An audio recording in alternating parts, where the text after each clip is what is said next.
এই যে মাহে রমজানুল মুবারক আমাদের নিকট এসেছে, আমাদের অনেক ব্যবসায়ী ভাইরা আপনারা দেখবেন, খাদ্য গুদামে যান, গেলে দেখবেন এই যে খাবারগুলা, যেই নিত্য প্রয়োজনীয় যে জিনিসগুলা, এগুলার দাম অন্য মাসে যদিও নর্মাল থাকে, রমজান মাস আসলে এগুলার দাম চড়া হয়ে যায়।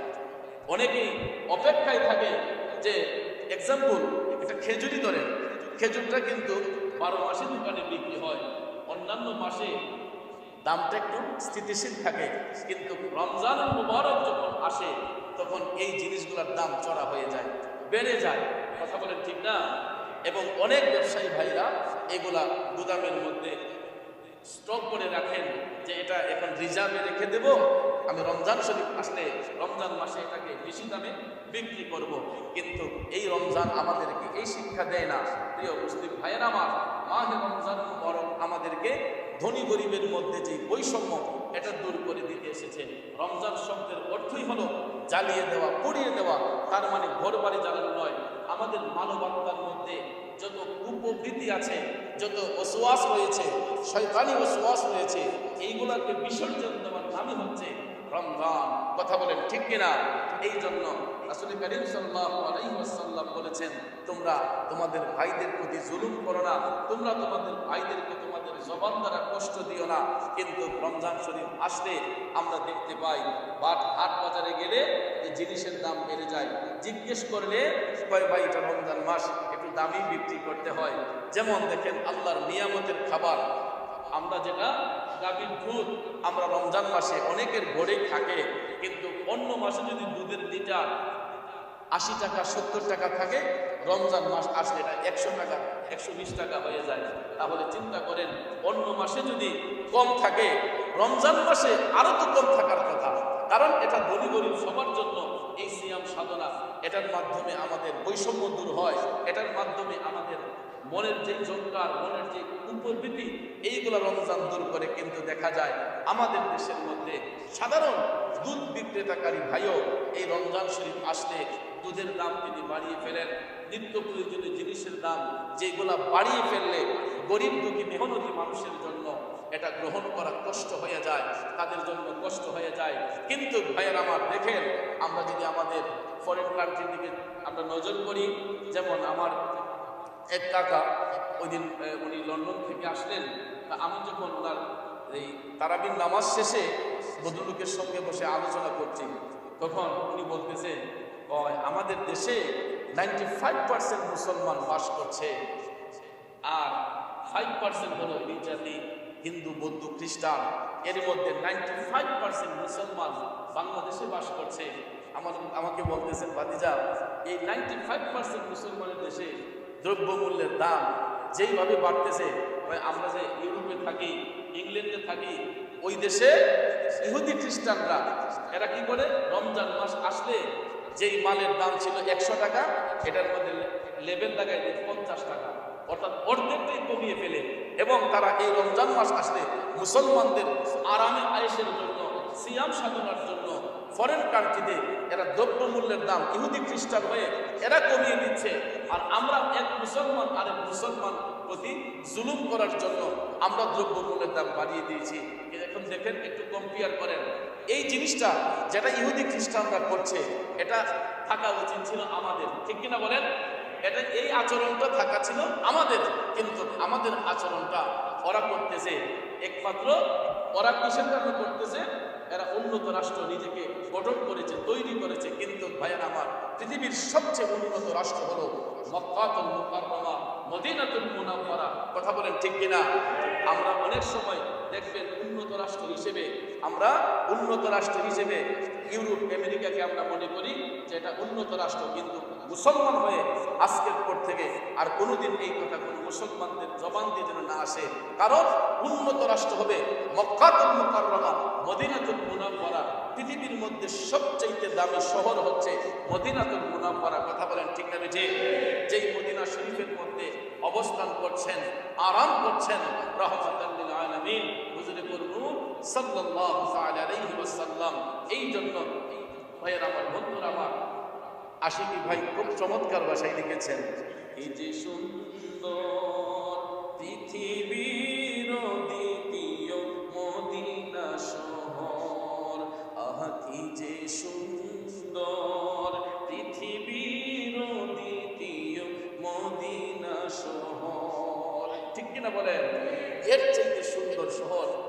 আর কোনো শহর হতে পারে না।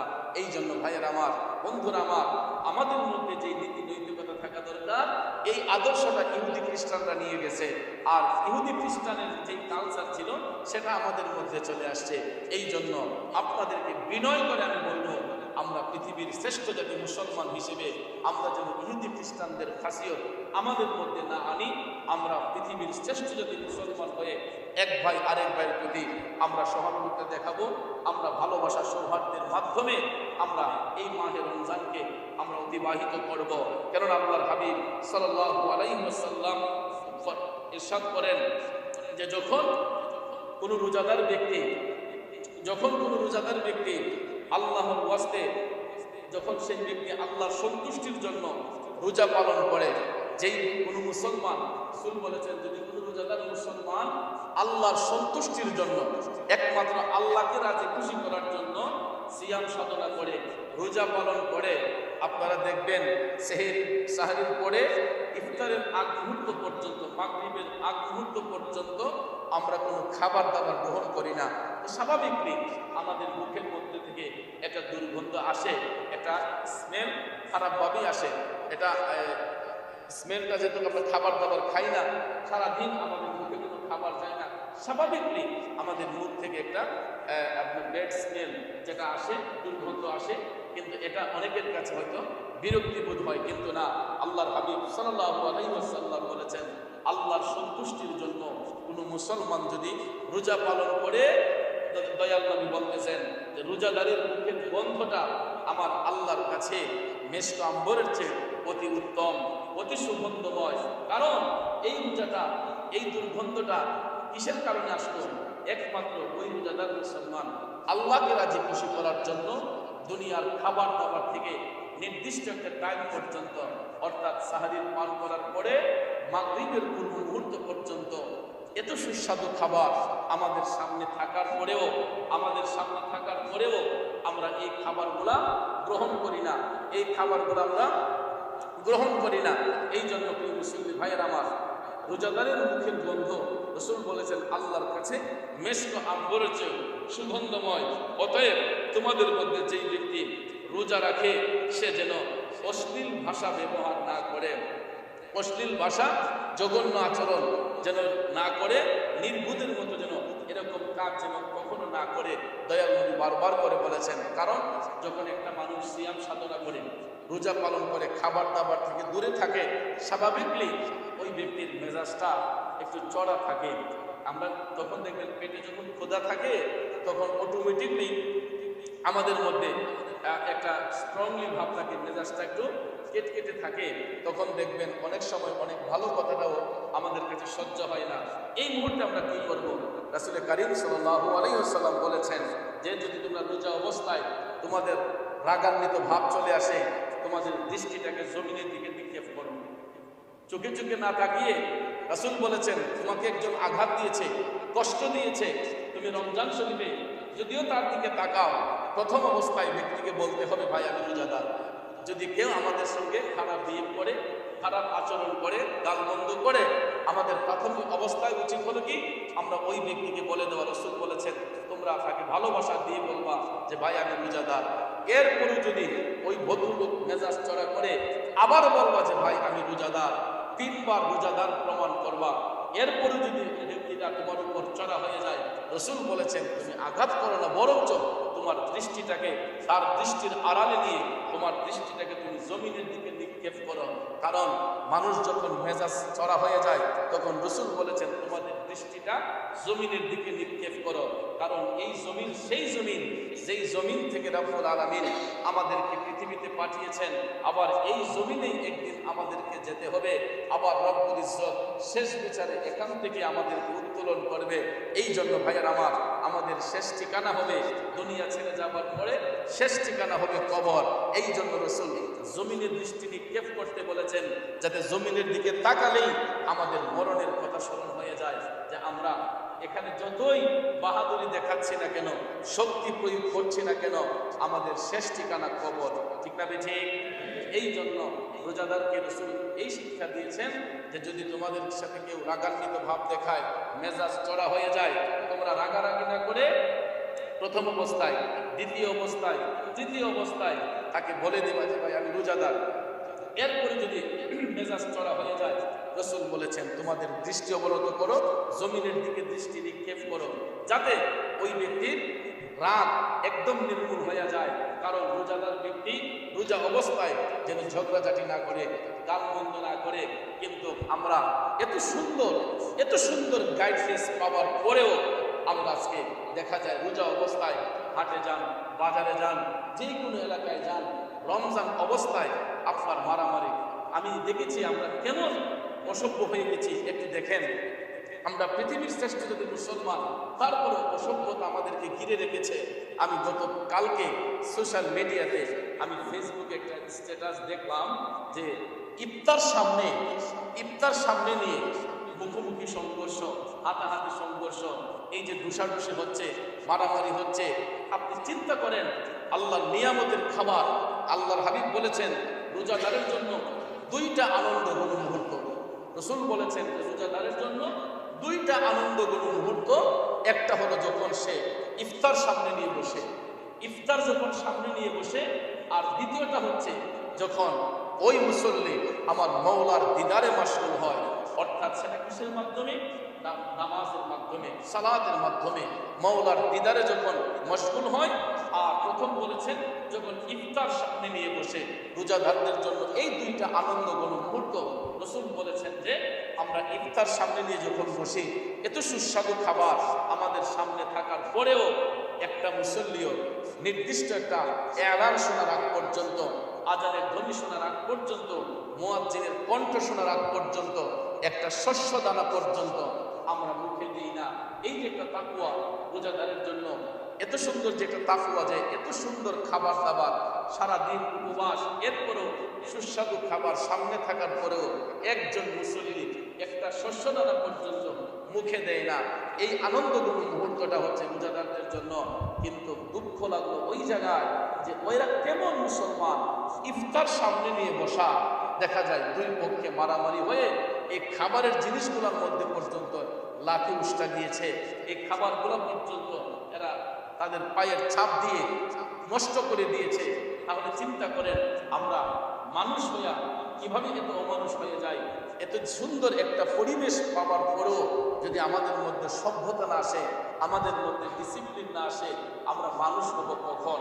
এই জন্য ভাইয়ের আমার, আমাদের যেই কুপ্রবৃত্তিগুলো, অন্তরের যেই খারাপ খাসিয়তগুলো, এইগুলো যদি মাহে রমজানে আমরা দূর করতে না পারি, আমাদের মতো হতভাগ্য, আমাদের মতো পুরা কপাইলা এই পৃথিবীতে আর কেউ নাই।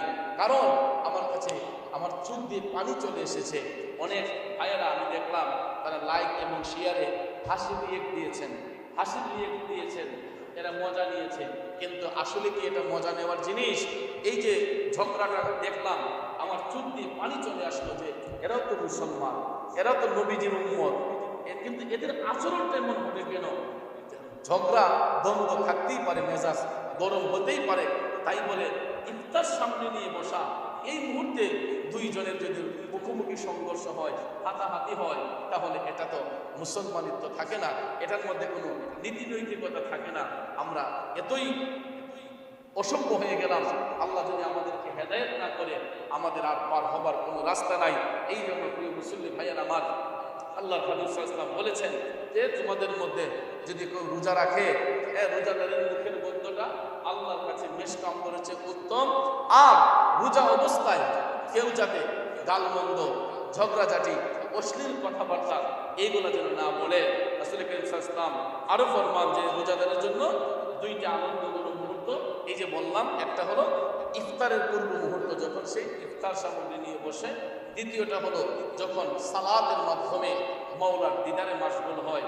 এই দুইটা মুহূর্ত রোজাদারের জন্য খুব ইম্পর্টেন্ট। এই জন্য আমরা যখন ইফতার সামনে নিয়ে বসি, তখন বেশি বেশি করে দুরূদ শরীফ পড়বেন। কারণ দুরূদ শরীফ পাঠ কইরা আল্লাহর কাছে যদি কেউ অ্যাপ্লিকেশন করে, এই অ্যাপ্লিকেশনটা খুব তাড়াতাড়ি আল্লাহর কাছে কবুল হয়। কারণ এই অ্যাপ্লিকেশনটাকে আল্লাহ গুরুত্ব সহকারে কবুল করে যদি কেউ রাসূল করিম সাল্লাল্লাহু আলাইহি ওয়াসাল্লামের উপর বেশি বেশি দুরূদ শরীফের মাধ্যমে দুরূদ শরীফ আদায় করে ইস্তেগফার করে আল্লাহর কাছে যদি অ্যাপ্লিকেশন করে, এই অ্যাপ্লিকেশনটা আল্লাহর কাছে খুব অতি গুরুত্ব সহিত কবুল হয়ে যায়। এই জন্য প্রিয় মুসল্লি ভাইয়ের আমার, আল্লাহ হাবিব সাল্লাল্লাহু আলাইহি ওয়াসাল্লাম আরো বলেছেন যে রোজা অবস্থায় তোমরা সমাজের মধ্যে কোনো ধরনের বিশৃঙ্খলা সৃষ্টি করবে না। কারণ আমাদের দেশে দেখবেন কিছু মানুষ এই রোজা রাখা আবার থুতুও ফেলতেছে, আবার লুঙ্গিতে হাত দিয়া কোমরে হাত দিয়া করে আর পারলাম না রোজাটা রাখছে দীক্ষা, নাইলে ওখানে দীক্ষা দিলাম। আছে না এরকম যে রোজা রাখছি দীক্ষা কিছু কইলাম না, নাইলে কোনোই দীক্ষা দিলাম বলে। এরকম ভাবে দেখবেন কিছু লোক এরা খারাপ বিহেভ করে, কোমরে হাত দিয়া রাস্তায় হাত দিয়া আবার থুতুও পালাইতেছে, যারে আজকে তো নসিবটা ভালা রোজাটা রাখছি দীক্ষা, নাইলে দেখলে লিখিতা করি। ওই লোক যদি আবার পাল্টা জবাব দেয় তখন দেখা যায় এই লোকে কয় বুঝছি আজগা রোজা রাখলে কিন্তু করে না আমার ইফতারি বেটা। আছে না এরকম? এরকম প্রতিজ্ঞাও করে ফেলে অনেকে। রাসূল বলেছেন সাবধান, তোমরা রোজা অবস্থায় কখনো তোমরা ঝগড়ার প্রিপারেশন নিয়ে তোমরা দুইমুখী সংঘর্ষে লিপ্ত হইও না, কারণ এটা রোজার আদব নষ্ট হয়ে যায়। আর এই রোজা রাখা অবস্থায় কেউ যদি ঝগড়াঝাটি করে তার রোজা নষ্ট হয়ে যাবে, রোজা বন্ধ হয়ে যাবে। কারণ ভাইয়ার আমার, বন্ধুরা আমার, এই রোজার দ্বারা আল্লাহর সন্তুষ্টি হবে না, এই রোজার দ্বারা তাকওয়া প্রতিষ্ঠিত হবে না, কারণ সে তাকওয়ার খেলাফ কাজ করেছে। কারণ রোজা হচ্ছে আমাদের জন্য উত্তম ইবাদত, আল্লাহ নৈকট্য হাসিলের জন্য, আল্লাহর অতি কাছে যাওয়ার জন্য যেই ইবাদতটা, এটা হলো সিয়াম সাধনা। অর্থাৎ আল্লাহর কাছে আমরা আমাদের অ্যাপ্লিকেশন গ্রান্টেড করার জন্য এই সিয়াম সাধনা করে যখন দুরূদ শরীফের মাধ্যমে আল্লাহর কাছে যখন সাহায্য চাই, আল্লাহ রাব্বুল আলামিন আমাদের এই সাহায্য ফিরিয়ে দেন না, আমাদের এই অ্যাপ্লিকেশন আল্লাহ ফিরিয়ে দেন না। এই জন্য ভাইয়েরা আমার, বন্ধুরা আমার, আপনাদেরকে বিনয় করে বলবো আমরা এই রোজা অবস্থায় কখনো অশ্লীল কথাবার্তা বলবো না, গালমন্দ করব না, আমরা সমাজের মধ্যে বিশৃঙ্খলা সৃষ্টি করব না। আর বিশেষ করে এই রোজা অবস্থায় যারা সামনে আসেন, এই রোজা অবস্থায় আমরা সব সময় আমরা এক ভাই আরেক ভাইয়ের উপকার করব, আমরা সমাজের মধ্যে ভালো কাজ করব। কেউ যদি রাগান্বিত হয় আমরা তাকে ভালোবাসা সৌহার্দ্যের মাধ্যমে তাকে বুঝিয়ে দেবো যে আমরা রোজাদার। আর বিশেষ করে এই রমজান শরীফের মধ্যে ইফতার সামগ্রী নিয়ে যখন আমরা বসি তখন দেখবেন অনেক ভাই আমাদের পাশ দিয়ে হেঁটে যায়, আজান হয়ে গেছে, যেমন এটা একটা ইম্পর্টেন্ট প্লেস, আমরা যেখানে আসছি বর্তমানে যেখানে বসছি এই আমাদের পার্শ্ববর্তী বাস স্ট্যান্ড, এখানে অনেক পথযাত্রী চলাচল করেন, অনেক পথযাত্রী চলাচল করবেন। হয়তো রাস্তার সংকুলানে এবং সময়ের ব্যবধানে অনেকের ইফতারের সময় ভৈরব বাস স্ট্যান্ডে হয়ে গিয়েছে, ভদ্রলোকের পকেটে টাকা আছে, এরপরে দেখা যায় ইমার্জেন্সি আজান হয়ে যাচ্ছে, ইফতার সন্নিকটে গাড়িটা স্টপ দিয়েছে, দোকান থেকে কিনে আনতে আনতে সময় লাগতেছে। ওই মুহূর্তে আমরা যদি ইফতার সামনে থাকে, ওই ভদ্রলোককে আমরা, সে হোক আমার অপরিচিত, আমি চিনি না জানি না, অসুবিধা নাই, একদম অপরিচিত হলো, তাকে ভালোবাসা দিয়ে সালাম দিয়ে ভাই আসেন বসেন ইফতার করেন। এই যে একটা সোয়াব, আপনি সারাদিন ইবাদত করেও যেই সোয়াব অর্জন করবেন, একজন রোজাদারকে যদি ইফতার গ্রহণ করান, একজন রোজাদার ব্যক্তিকে যদি ইফতার সামনে নিয়ে দেন, তাহলে সারাদিনের ইবাদতের চাইতেও এই ইবাদতটা অতি উত্তম হয়ে যায়। এই জন্য আমরা সবসময় মানুষের সেবায় নিজেকে নিয়োজিত করব। আমরা কখনো ফেসাদ করব না, গীবত করব না, পরনিন্দা করব না। কিন্তু ভাইয়ের আমার, বন্ধুরা আমার, মাথায় দাড়ি টুপি জুব্বা কুর্তা লাগিয়েও আমরা অনেক সময় দেখি সোশ্যাল মিডিয়াতে এক ভাই আরেক ভাইকে নিয়ে গালমন্দ করি, একজন আরেকজনকে ভণ্ড বলি, একজন আরেকজনকে তহমত দিয়ে ফেলে, ট্যাগ লাগিয়ে ফেলি। নো, কম্পেয়ার করবেন। একটা মানুষ সম্পর্কে আলোচনা করার আগে, গীবত করার আগে ওই মানুষটার চারিত্রিক বৈশিষ্ট্য সম্পর্কে জানতে হবে, ওই মানুষটার নীতি নৈতিকতা সম্পর্কে জানতে হবে, তার ক্যারেক্টার কী ধরনের, আমরা আগে ওয়াকিবহাল হয়ে আমরা জেনে তারপর মন্তব্য করব। কিন্তু একটা স্ট্যাটাস একজনে দিয়ে ফেললো, দেওয়ার পরে দেখা যায় আর কোনো খবর নাই। ভাইয়ের আমার, বন্ধুরা আমার, এইগুলা কখনো করব না। আমরা পরনিন্দা করব না, গীবত করব না, কিন্তু যা সত্য সেটা প্রকাশ করব। যেটা সত্য, চিরন্তন সত্য যেটা, এটা আমরা প্রকাশ করব। যেমন ভাইয়ের আমার, বন্ধুরা আমার, আমরা এখন দেখতে পাই কিছু কিছু আমাদের মধ্য থেকে কিছু কিছু মানুষ দাড়ি টুপি জুব্বা মাথায় দিয়েও তারা নিজেকে আপনার উপরওয়ালা দাবি করে। ঠিক না ঠিক? যে আমি এখন উপরওয়ালা। উপরওয়ালা তো আমরা জানি একমাত্র রব্বুল আলামিন। ঠিক না ঠিক? মানুষ যদি বলে যে আমি উপরওয়ালা, তাহলে তো এটা আল্লাহর সাথে শিরিক হয়ে যায়। কথা বলে ঠিক না ঠিক? তাহলে যেই মানুষগুলা কথায় কথায় শিরিক বলে, শিরিকের ফতুয়া দিচ্ছে, বেদাতের ফতুয়া দিচ্ছে, এই মানুষগুলাই দেখা যায় তারা নিজেকেই নিজে উপরওয়ালা দাবি করতেছে। আছেন এরকম? একটা স্পষ্ট বক্তব্য শুনলাম আমি ওই দিন, কুষ্টিয়ানা কোথাকার একজন লোক, উনি হয়তো পার্লামেন্ট সদস্য হয়েছেন, কিন্তু এই ভদ্রলোক ওনার কথা বলতে গিয়ে উনি বলতেছে এখন কুষ্টিয়ার উপরওয়ালা আমি এখন কুষ্টিয়ার উপরওয়ালা। এটার দ্বারা কি বোঝা যায়? আমরা সাধারণত জানি উপরওয়ালা একমাত্র রব্বুল আলামিন। আল্লাহর সাথে যদি কেউ নিজেকে শরীক করে তাহলে তো সে কুফরের শামিল হয়ে যায়। কথা বলে ঠিক না ঠিক? উনি যেন তওবা করে, আল্লাহ যেন তার তওবার মাধ্যমে তাকে যেন পরিপূর্ণ করে। আমরা সবাই বলি আমিন। পাতাগুলোও কিন্তু আমার আল্লাহর জিকির করে, পশু পাখি যা আছে এইগুলো যখন আপন নিতে যায় তারাও কিন্তু আমার মওলার জিকির করে, আল্লাহর কাছে অ্যাপ্লিকেশন করে। এই জন্য রব্বুল আলামিন বলেছেন ইয়াসআলুহু মান ফিস সামাওয়াতি ওয়াল আরদ, আসমান এবং জমিনে যা কিছু আছে, যত প্রাণী আছে, সবাই আল্লাহর কাছে প্রার্থনা করে। আর আল্লাহ রাব্বুল আলামিন সমগ্র জাতির ভাষা রাব্বুল আলামিন বিশেষ বিশেষ স্থানে অবস্থান করে আল্লাহ রাব্বুল আলামিন সেই আর্তনাদগুলোকে গুরুত্ব সহকারে আল্লাহ কবুল করে নেন। এই জন্য আমরা হলাম পৃথিবীর শ্রেষ্ঠ জাতি, মানুষ জাতি। আমাদের মধ্যে আছে নীতি নৈতিকতা, আমাদের মধ্যে আছে শালীনতা। কোনো একটা আলোচনায় বলেছিলাম যে দেখেন এই পৃথিবীতে যত প্রাণী আল্লাহ সৃষ্টি করেছেন সমগ্র জাতি কিন্তু বস্ত্রবিহীন অবস্থায় দুনিয়ার মধ্যে এসেছে। ঠিক না ঠিক? পশু পাখি জিন ইনসান মানব দানব যা কিছু আছে এগুলা কিন্তু বস্ত্রবিহীন অবস্থায় দুনিয়াতে এসেছে। আমরাও কিন্তু এটা থেকে মাহরুম নয়। আমরাও কিন্তু মায়ের গর্ভ থেকে যখন ভূমিষ্ঠ হয়েছে আমাদের গায়ে কোনো শরীয়তের ঢাকনা ছিল না, আমাদের গায়ে কোনো কাপড় ছিল না, কিন্তু আল্লাহ তাআলা আমাদের প্রতি ইহসান করেছেন, দয়া করেছেন। যদি আমরা অবুঝ শিশু উলঙ্গ অবস্থায় কাপড়বিহীন অবস্থায় দুনিয়াতে এসেছি, অন্য জনে দেখার আগেই ডাক্তার সাহেব অথবা দাইমা শুকনো একটা কাঁটা দিয়ে, শুকনো একটা টাওয়াল দিয়ে আমার আপনার লজ্জাস্থানকে হেফাজত করে আরেকজনের কোলে সুপর্দ করেছে। ঠিক কিনা বলেন?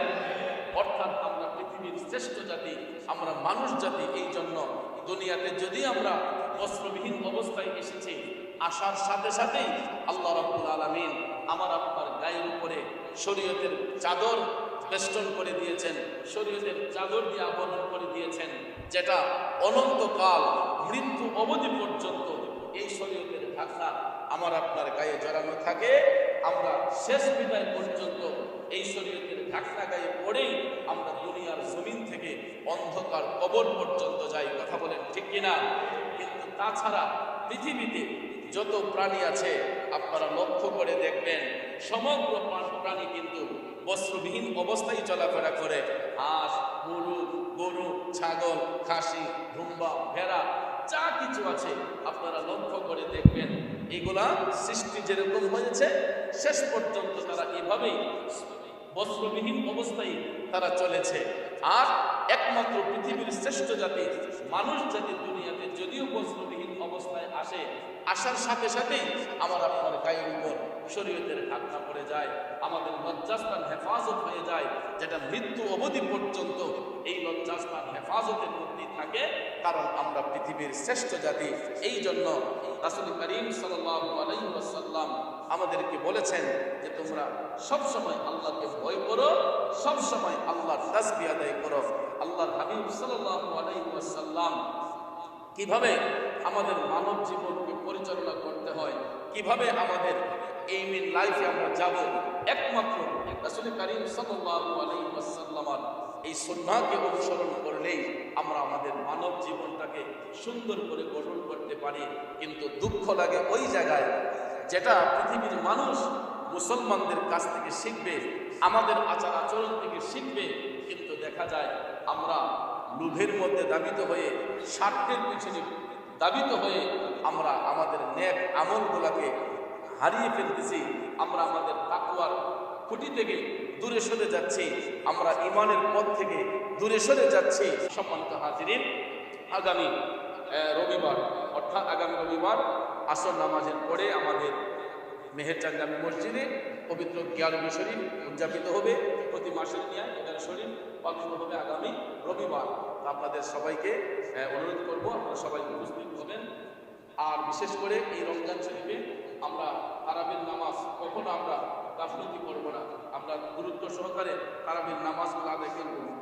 বুঝতে পারি সেটা আমার হাত দিয়ে দেন। যাক আলহামদুলিল্লাহ, আমরা নামাজ পড়বো, হালাল রিজিক খাবো, মাহে রমজানের পবিত্রতা রক্ষা করে চলবো। আল্লাহ পাক যেন আমাদের সকলকে যেন কবুল করেন, মাহে রমজান শরীফের আদব রক্ষা করার চলার তৌফিক যেন আল্লাহ পাক দান করেন। আমরা সবাই বলি আমিন।